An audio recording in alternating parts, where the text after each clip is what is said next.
Halo teman-teman, apa kabar semuanya? Semoga kalian semua selalu diberikan keberkahan dan tidak kekurangan suatu apapun. Ini adalah video pertama saya di alur cerita dan juga sebuah video pertama saya di channel YouTube. Sebagai seorang pemula yang masih amatiran di dunia per-YouTubean dan pengeditan, saya dengan rendah hati menerima masukan, kritik, dan saran serta dukungannya dari teman-teman semua agar kelak channel YouTube ini berkembang menjadi lebih baik lagi. Di video pertama saya ini, saya akan mengangkat sebuah cerita yang diambil dari cerita nyata, yaitu The Billionaire. Film The Billionaire ini adalah film lawas yang dirilis pada tanggal 20 Oktober 2011 yang disutradarai oleh Song Yosuk Makanan dan dibintangi oleh Pacara Chiratipat sebagai Itipat atau Top, Walan Lakum Suwan sebagai Lin atau pacar Itipat, dan Sombon Suk Nyom Siri sebagai paman. Film The Billionaire ini menceritakan tentang asal-usul bagaimana proses terciptanya cemilan Thai Kai Noi yang banyak dijual di berbagai gerai swalayan di seluruh Indonesia, bahkan tersebar di 27 negara di dunia, oleh seorang pemuda pecandu game yang malas bersekolah, tetapi mempunyai keinginan yang sangat kuat untuk menjadi seorang pengusaha muda yang sukses. Tidak usah berpanjang lebar lagi, kita mulai alur ceritanya dan masuk ke intro.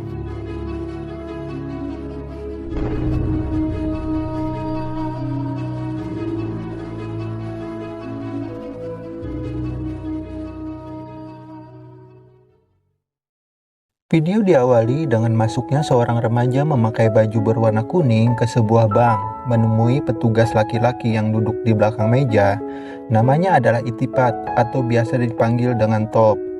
Top memberitahukan niatnya kepada petugas bank untuk meminjam uang, tetapi petugas bank itu tidak menanggapinya. Lalu Top memberitahukan kalau dia ingin memulai bisnis, tetapi si petugas bank tetap tidak percaya dan meminta Top untuk meyakinkannya, dan cerita pun dimulai. Dan scene pun berubah, di mana diperlihatkan Top agak lebih muda dari sebelumnya, sedang bermain video game di dalam sebuah kelas, di mana siswa lain sedang belajar mendengarkan penjelasan sang guru. Di lain sisi, Top juga seorang penggila game dan sering mendapatkan uang dari hasil penjualan aksesoris di sebuah permainan game. Dari penjualan aksesoris gamenya itu, Top mendapatkan sebuah mobil pertamanya. Top juga mempunyai kebiasaan buruk yang suka menyogok, di mana ia sempat berurusan dengan pihak sekolah. Di halaman sekolah, Top disambut oleh kekasihnya yang bangga dengan mobil barunya dan mengajak kekasihnya untuk pergi jalan-jalan sepulang sekolah. Di lain sisi, orang tua Top tidak setuju dengan profesi Top sebagai gamers karena mengganggu Top dalam pelajaran sekolahnya. Tak terasa hari-hari Top dihabiskannya dalam bermain game, sampai-sampai dia tidak peduli dengan jenjang pendidikannya.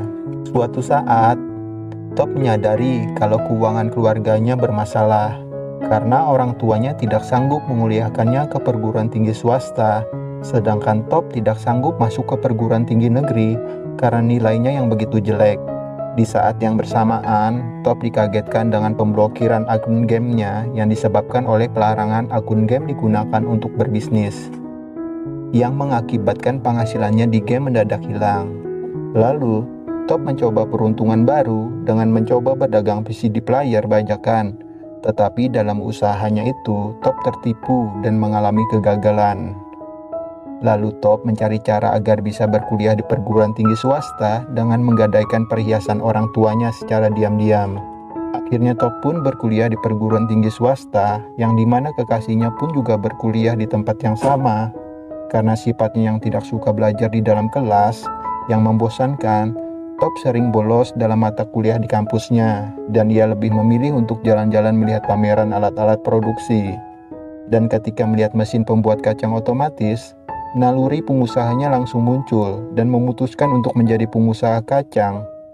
Sebelum memulai usahanya, setiap hari Top melakukan survei di lapangan untuk mengetahui apa yang diinginkan oleh pasar dan merancang strategi pasar sehingga Top memiliki produk yang diinginkan oleh pasar.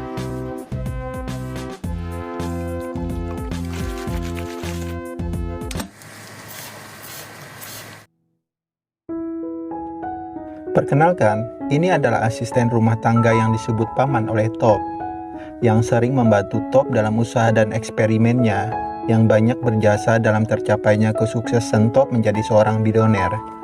Walaupun di hari-hari pertamanya berjualan kacang, hasil yang didapatkannya kurang dari harapan.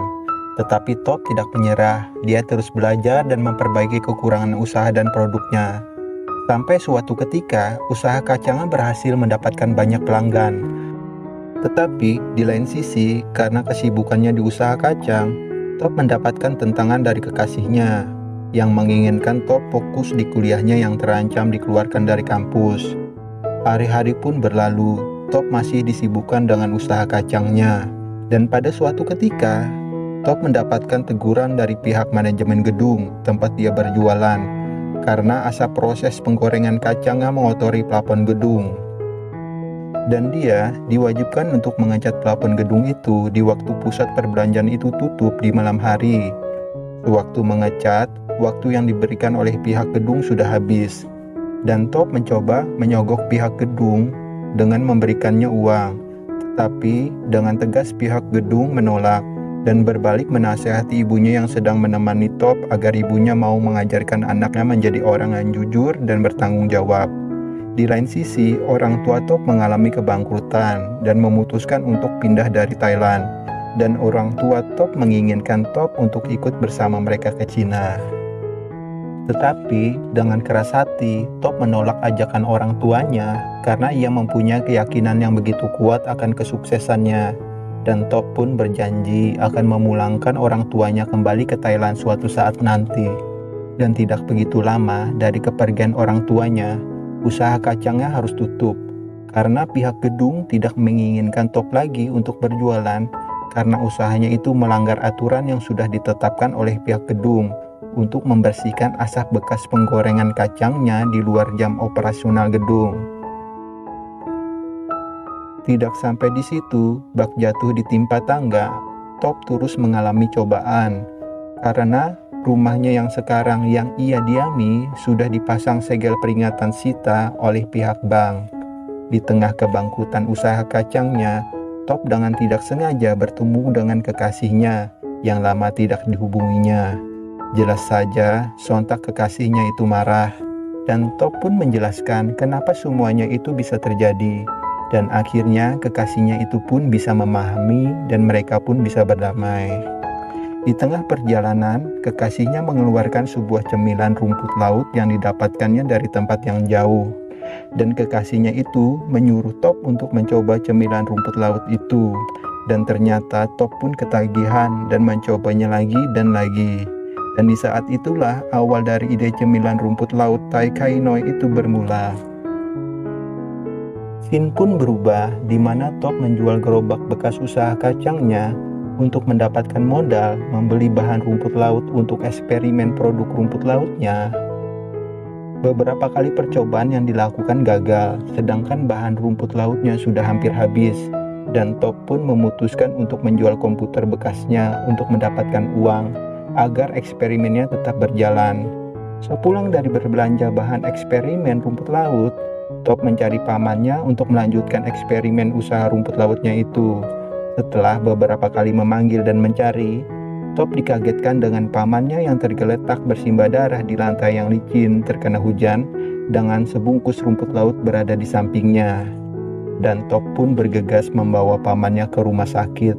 Dan keesokan harinya, Top tetap melanjutkan eksperimen tanpa ditemani sang paman. Sampai lembaran terakhir stok rumput lautnya, tetapi usahanya itu belum juga berhasil. Sampai akhirnya ia memungut bungkus rumput laut yang tergeletak di lantai bekas terkena hujan kemarin. Dia mencoba menggorengnya dan ternyata di luar sangkaan rasanya begitu enak. Dan akhirnya Top menemukan cara agar rumput lautnya tidak terasa pahit dan terasa enak. Sebuah awal yang baik, berkat kerja keras mereka, produknya dapat diterima di pasaran. Tetapi masalah tetap terus datang. Di saat Top mendapatkan ucapan ulang tahun dari ibunya melalui telepon, orang tuanya memberitahukan kalau mereka mempunyai utang 12 miliar dan rumah mereka sebagai jaminan itu akan segera disita. Tidak putus semangat, Top terus memikirkan bagaimana usahanya berkembang dan utang orang tuanya terbayar. Suatu hari, ia memutar kembali kaset rekaman yang direkamnya sewaktu kuliah dulu. Rekaman itu menceritakan tentang strategi hutan rimba. Di tengah dia mendengarkan rekaman itu, daya baterai perekamnya mendadak habis, yang mengharuskan ia membeli baterai ke sebuah toko 7-Eleven yang banyak tersebar di dekat rumahnya. Setelah keluar dari toko 7-Eleven, lalu ia melanjutkan mendengarkan rekaman itu lagi. Rekaman itu menjelaskan tentang strategi hutan rimba, yang bagaimana menciptakan hubungan antara partner bisnis kita di setiap daerah, agar kita menciptakan kesempatan di mana-mana dan kita dapat menggerakkan partner kita di setiap wilayah. Dengan demikian, konsumen kita akan terbentuk di mana-mana. Setelah memahami isi rekaman itu, Top tersadar dengan kantong plastik yang bertuliskan 7-Eleven yang dipegangnya.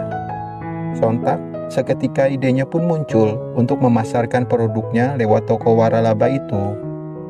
Tidak menunggu lama, besoknya Top mendatangi kantor 7-Eleven untuk menawarkan produknya.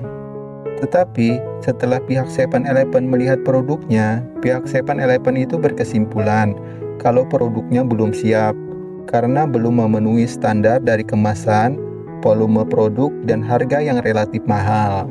Scene pun berganti, di mana menunjukkan kekasih Top yang sedang mencarinya di rumah, terkejut dengan papan pengumuman Sita yang terpampang di pagar rumahnya. Karena selama ini, Top tidak pernah bercerita kepada kekasihnya tentang keadaannya itu.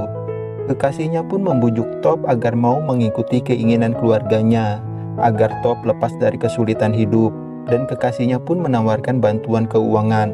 Tetapi Top malah tersinggung dan meninggalkan kekasihnya itu dengan bercucuran air mata.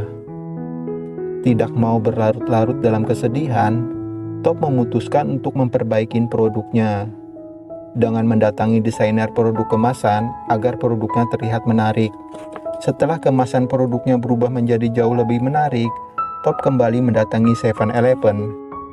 Tetapi, setibanya di kantor 7-Eleven, pihak yang ingin ditemuinya sedang rapat, dan Top diharuskan menunggu dengan sangat lama. Tetapi dari pihak 7-Eleven tidak juga kunjung menemuinya. Dan pada akhirnya Top memutuskan untuk pergi dan memberikan produknya kepada seorang petugas dan menaruhnya di lantai lift. Dan ketika karyawan 7-Eleven melihat produk yang tergeletak di lantai, seketika karyawan itu mengambil produknya dan membagikannya ke beberapa karyawan yang lain. Dan tidak disangka, mereka begitu menyukainya. Dan sampai pada akhirnya, produk Top ditemukan oleh pihak yang berwenang dalam mengambil keputusan di perusahaan itu. Dan akhirnya produk Top pun diterima. Dan lagi-lagi, usahanya tidak berjalan mulus, karena Top harus memenuhi pesanan yang begitu besar. Sedangkan ia tidak memiliki karyawan yang banyak dan tempat produksi yang memadai. Akhirnya Top memutuskan untuk membangun pabrik dengan cara meminjam modal ke bank. Tetapi pihak bank merasakan keberatan, karena banyak persyaratan-persyaratan yang belum terpenuhi oleh Top. Sedangkan keluarga Top masih memiliki utang yang belum terbayarkan kepada pihak bank. Sedangkan tenggang waktu yang diberikan oleh pihak 7-Eleven untuk mengunjungi pabrik Top pun sudah semakin dekat. Ia pun frustrasi dengan keadaannya dan memutuskan untuk menyerah dan menyusul orang tuanya ke Shanghai, Cina. Top pun menjual mobil satu-satu kesayangannya dengan niat menebus perhiasan orang tuanya yang ia gadaikan dulu. Setelah sampai di tempat perhiasan itu, saat Top ingin menebus perhiasan milik orang tuanya, pihak toko enggan menyerahkan perhiasan orang tuanya itu. Pihak toko berdalih kalau Top dulu tidak menggadaikannya, tetapi ia menjualnya ke pihak toko, dan keributan pun terjadi, yang mana Top sempat ditodong dengan senjata. Dan niat Top untuk menyerah dan menyusul orang tuanya ke Shanghai, Cina pun batal oleh keadaan. Dengan keadaan dan hati serta pikiran yang kacau, Top pun mengambil jalan yang sangat nekat dengan membongkar gembok ruko keluarganya yang telah disita oleh pihak bank. Disitulah Top mencoba membuka pabrik pertamanya dengan sisa-sisa uang yang dimilikinya. Dan hari yang dikhawatirkannya pun tiba. Tim penilai dari 7-Eleven yang mengunjungi pabriknya banyak menemukan kekurangan sistem produksi yang terdapat di pabriknya. Si paman berusaha membujuk Top untuk menyogok pihak dari 7-Eleven itu untuk meloloskan produknya. Tetapi Top menolak karena ia tidak mau kejadian waktu berdagang kacang dulu terulang kembali. Top ingin memulai semuanya dari hal yang baik. Pihak 7-Eleven pun memberitahukan kalau mereka akan mengabarkannya lagi melalui fax. Hari pun berlalu. Top dengan sangat cepat memperbaiki kekurangan yang ada di pabriknya agar memenuhi standar produksi. Dengan tidak terduga, fax yang ditunggu-tunggu pun akhirnya didapatkan.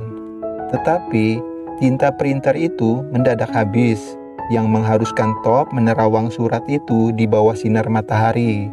Dengan sangat mendebarkan, surat itu dengan samar-samar memberitahukan kalau produknya disetujui.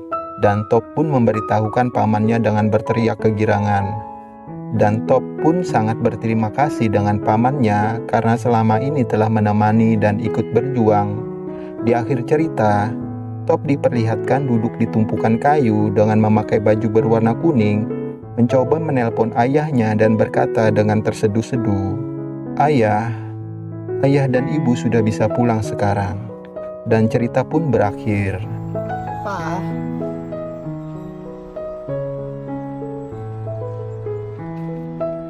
agak banal na. 2 tahun setelah kerjasama dengan 7-Eleven, Top bisa melunasi hutang ayahnya sebesar 40 juta baht atau sebesar 12 miliar rupiah dan kembali bisa menempati rumah bersama orang tuanya. Saat ini Top memiliki 2.500 karyawan, mengirim produknya ke 6.000 cabang 7-Eleven, mengekspor cemilan rumput laut ke 27 negara di dunia, dan Top telah memiliki perkebunan rumput laut di Korea Selatan. Sekian pembahasan dari alur cerita kali ini, dan terima kasih buat teman-teman yang sudah menyimak sampai akhir dan memberikan dukungan subscribe-nya. Apabila teman-teman ada kritik, saran, atau ingin merequest sebuah film, silahkan komen di bawah ya teman-teman. Apabila ada salah dan kurang dari alur cerita di atas, saya mohon maaf. Sekian dan terima kasih.